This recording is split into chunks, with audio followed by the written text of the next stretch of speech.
एक बार व्यास जी महाराज बड़े चिंतातुर खड़े हुए थे। उसी समय श्री नारद जी महाराज पधारे।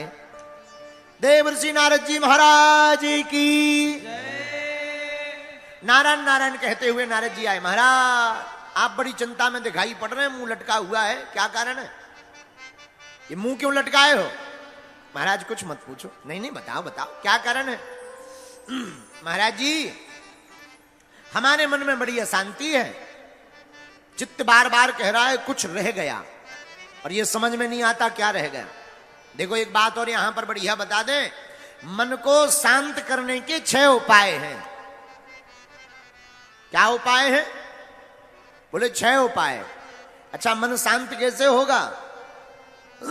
6 उपाय शास्त्रों में वर्णन आया है।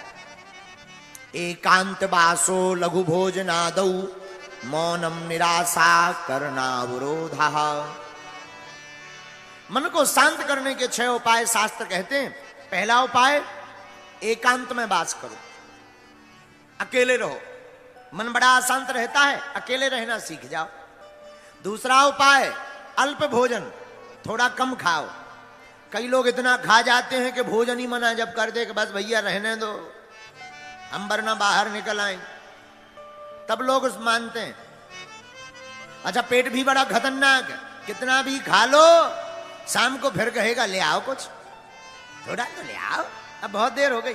अच्छा कोई शाम को भोजन कर रहा हो तो खूब खवाओ, हाँ भाई 2 पूड़ी और लो, रसगुल्ला लो, रसगुल्ला लो, लो लो लो, थोड़ा लड्डू खाओ, मोतीचूर का लड्डू है, अच्छा लड्डू है, बस भैया बहुत हो गया, बस बस। अरे नहीं नहीं हाजमा की गोली खा लेना, एक और खाओ।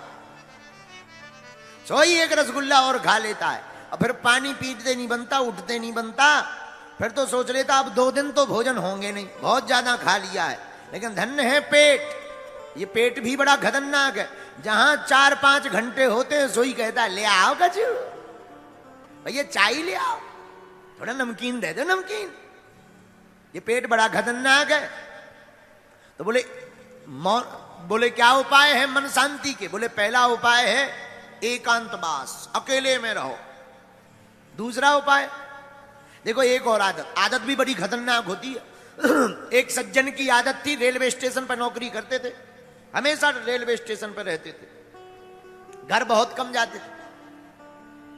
धीरे धीरे उनका रिटायरमेंट का समय आया, सोई अब बड़े खुश। बोले महाराज 6 महीने बाद अब तो रिटायरमेंट है, फिर तो कभी झांक के नहीं आना है रेलवे स्टेशन, इतने पक गए। अब 3 महीना बचे, अब तो और खुश, महाराज 3 महीना बचे, अरे बस इसके बाद तो रिटायरमेंट है, फिर बहुत आनंद लेंगे, तीर्थ जाएंगे, बढ़िया घर पे आराम से सोएंगे। 2 महीना बचे, 1 महीना बचो, धीरे धीरे रिटायरमेंट हो ही गई। अब तो जिस दिन रिटायरमेंट हुआ महाराज भगवान की कृपा से नौकरी चुक गई। घर आए 2 दिनों बाद फिर रेलवे स्टेशन। किसी ने कहा तुम तो कह रहे थे कि लौटकर झांकना नहीं है रेलवे स्टेशन की तरफ, फिर से क्यों आ गए? अरे बोले अब कुछ मत पूछो, घर पे नींद ही नहीं आती है, लगता है जैसे पूरा संसार उजड़ गया हो। जब लोग पोंपो ना सुनाई पड़े, जब तक चाय चाय ले लो चाय ये ना सुनाई पड़े, नींद ही नहीं आती है घर पे। तो बोले वो रहते थे घर पर, रिटायरमेंट के बाद भी सोने आते थे रेलवे स्टेशन पर। बोलो सीताराम, जोर से बोलो। इसको क्या कहते हैं? इसको कह देते हैं आदत। क्या कहते हैं? आदत कैसे छूटेगी? पहले से ही अभ्यास करो एकांत में रहने का। तो मन की शांति के 6 उपाय। पहला उपाय एकांत वासो, एकांत वासो लघु भोजनादौ। दूसरा उपाय कम भोजन करो। कई लोग खाने के लिए जीते हैं, पर जीना किस लिए चाहिए? खाने के लिए नहीं जीना चाहिए, जीने के लिए खाना चाहिए। हाँ, और कई लोग खाने के लिए जहां दिखे सोई दे। हमारे साथ एक सज्जन रहते थे, इतना खाते थे, भगवान नहीं बचाए उनसे, खूब खाते। अच्छा खाना चाहिए ऐसा नहीं है। एक बार तो हम हनुमान जी के लिए लड्डू रखे थे, वे पूरे खा गए। हमने जब ढूंढा, हमने कहा क्यों भाई लड्डू कहाँ गए? बोले महाराज जी हम तो भंडारा पा गए। हमने कहा भगवान का प्रसाद तो छोड़ देते। बोलो सीताराम। तो लघु भोजनादौ, दूसरा उपाय कम भोजन करो। तीसरा उपाय क्या? मौनम, बहुत कम बोलो। कई लोग होते हैं पटर पटर बोलते ही रहते हैं। देखो अटपट लीला राम की झटपट समझ न आए, जो मन की खटपट मटे सो चटपट दर्शन हो जाए। है? बहुत कम बोलो, और जो भी बोलो मीठा बोलो। कई लोग बोलते तो बहुत कम है, पर ऐसी वाणी बोलते हैं कि तलवारें निकल आवे, कर्कश वाणी। देखो रामचरितमानस इसीलिए कहते हैं कि रामायण पढ़ा करो। भारत के हिंदू जिस दिन रामचरितमानस को पढ़ने लगेंगे, और 100 करोड़ हिंदुओं में जिस दिन 30 करोड़ हिंदू मस्तक पर तिलक लगाकर रेलवे में, ट्रेन में, बस में नौकरी करने जाने लगेंगे, उसी दिन भारत हिंदू राष्ट्र घोषित हो जाएगा। हाँ। लेकिन बड़ी दुर्दशा है, तिलक लगाने में शर्म आती है। धन्य है, और किसी को टोपी पहनने में शर्म नहीं आती, लटकाने में शर्म नहीं आती, अपन को तिलक लगाने में शर्म आती है। ये हमारे देश का दुर्भाग्य है। तिलक हमारा सौभाग्य है। विवाहित स्त्री का लक्षण क्या है? अच्छा चलो ऐसे समझो, ऐसे नहीं समझ आए भैया, जरा बेस कम करो। बताओ, जिस स्त्री की शादी हो गई उसकी निशानी क्या है? क्या निशानी है? 2 निशानी, एक मंगलसूत्र और माथे पे सिंदूर। भाई मांग भरी हो तो समझ जाते हैं इस प्लाट की रजिस्ट्री हो चुकी है। आओ आओ आओ आओ, भाई ये 2 चीजें हो तो भाई आओ।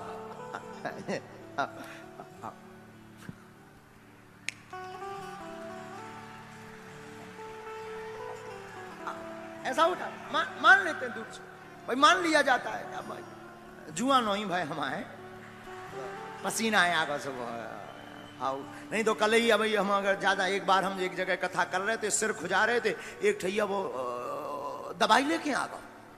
गुरुजी आप कथा में सिर खुजाने लगते, जुआ हो गया हमके ठटरी के बारे। आई जुआ ने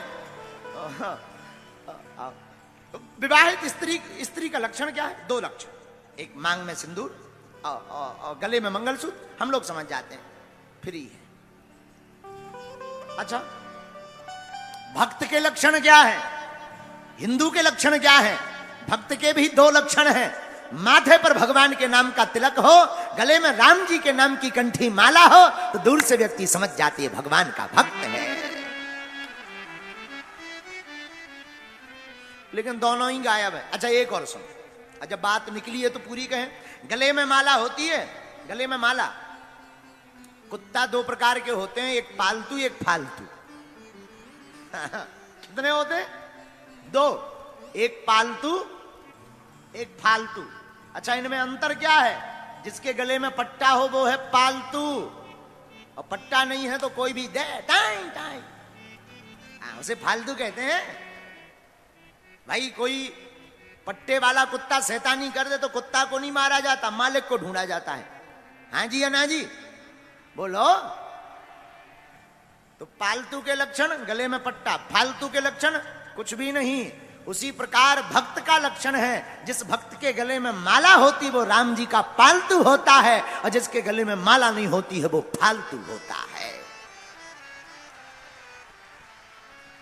बोलो सीताराम, जोर से बोलो। एकांत वासौ लघु भोजनादौ मौनम निराशा करनावरोधा। तो शांत रहने के 6 उपाय क्या हैं? पहला उपाय एकांतवास, दूसरा उपाय कम भोजन, तीसरा उपाय मौन रहिए। ऐसी वाणी बोलिए मन काया पाखो, औरों को शीतल करे आप शीतल। ऐसी मीठी वाणी बोलिए, प्रेम पूर्वक बोलिए। महाराज जी, हाँ जी, सीताराम जी, हाँ जी, नमस्कार जी, ऐसी राम राम जी, राधे श्याम जी। कितना अच्छा संबोधन है?